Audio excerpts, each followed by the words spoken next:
a Corona. The drink. It's the drink. I'm talking about the drink. I'm going to have a drink. I'll have a drink of Corona. Not the virus. AJ wouldn't have got that either. I like it when you wear the hat, because I was wearing that hat.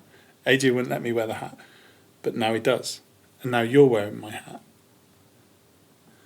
I'll have a Corona. So yes, we're back. And for our first video back in the studio, we've got a real treat. We're looking at a camera that may well reset your thoughts as to what is possible with an APS-C sized sensor. That's right, we're looking at the video capabilities of the Fuji XT4.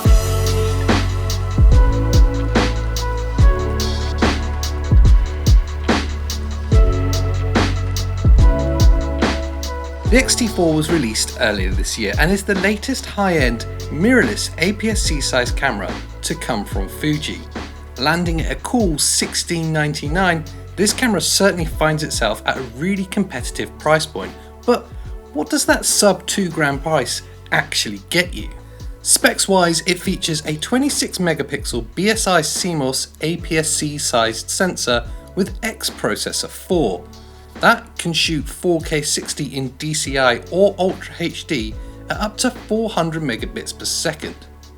For those after the running through treacle look to their videos, 1080p is also available at up to 240 frames per second. We have a phenomenal 5-axis sensor shifting IBIS system in the XT4 that delivers a rock solid level of stabilization. The classic Fuji design body is incredibly ergonomically laid out, featuring some key video-friendly additions such as the fully articulating front-facing touchscreen and dual UHS 2 SD cards. These will help capture those large bit rates of the 10-bit 420 4K video. 422 10-bit 4K is also available when you record out via the micro HDMI. We also here have the ability to shoot in F-Log for the full dynamic range and all the post-production flatness you could ever hope for. For those of us that want a bit more of a run and gun affair, there is of course all the classic Fuji picture profiles available to us in the video mode, including the classic Eterna profile. But enough of the specs, let's get to using this camera and looking at the good bits of the Fujifilm XT4.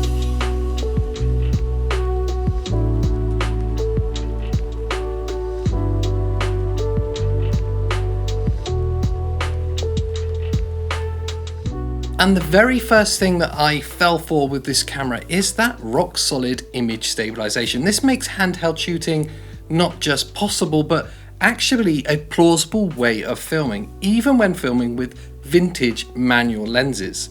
Now, those of you that watch this channel regularly will know that I've been on the hunt for a camera body that allows me to shoot handheld with those vintage lenses, but offers some kind of stabilization. And I think I may have just found the perfect partner for my vintage glass in the XT4. Ease of use isn't often something you can attribute to using a totally foreign camera system.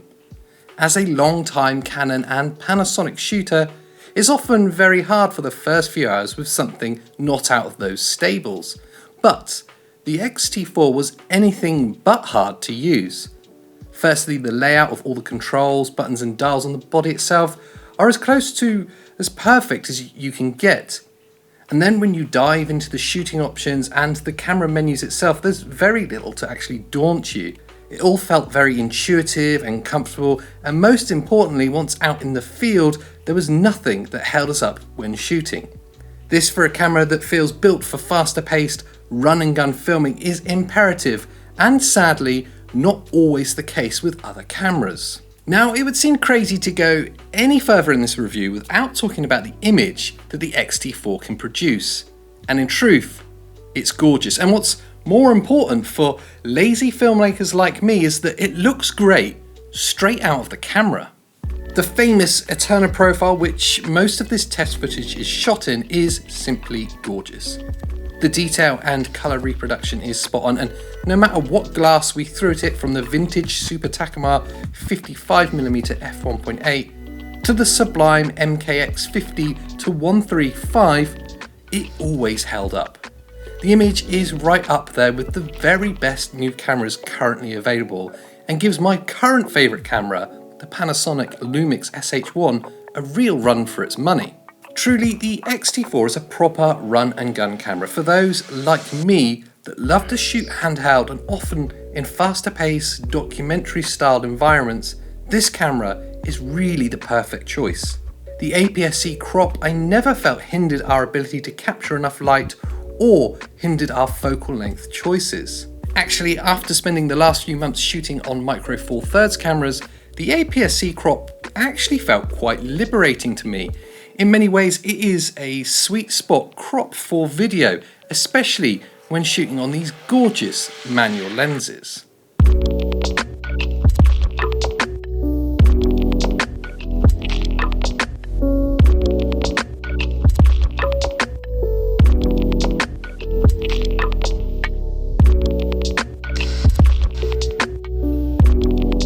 So my first criticism of the X-T4 comes in the form of that incredible in-body image stabilization.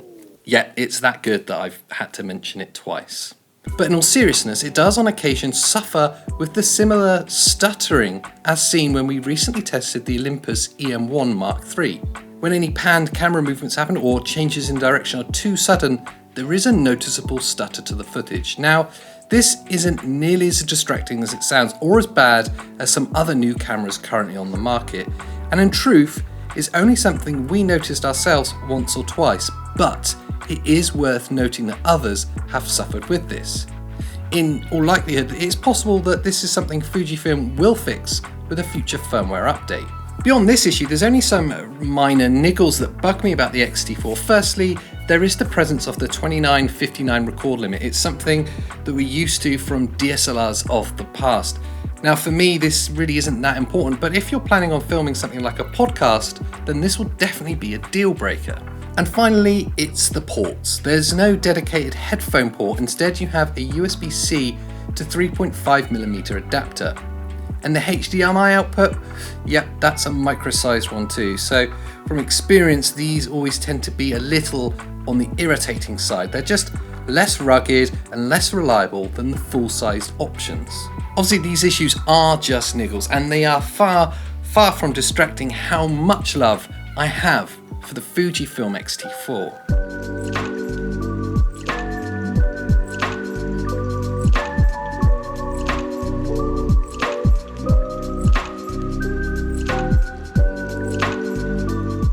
If you got this far in this review, you're probably wondering why we haven't mentioned the autofocus yet. After all, we are painting this camera as a true run and gun, shoot from the hip friendly body. And from the tests I've seen online, the X-T4's autofocus does seem very capable. However, we didn't actually get to use it as we only got to test this camera with the manual MKX lenses and our own adapted vintage glass.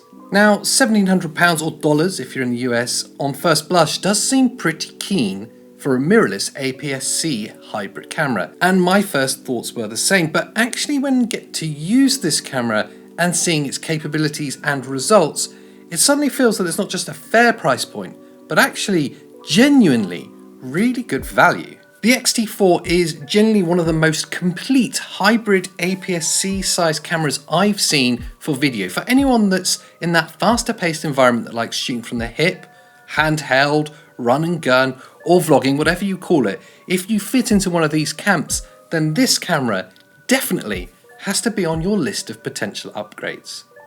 Now for some more information on the X-T4, there's some links below. And whilst you're down there, why not consider subscribing to our channel?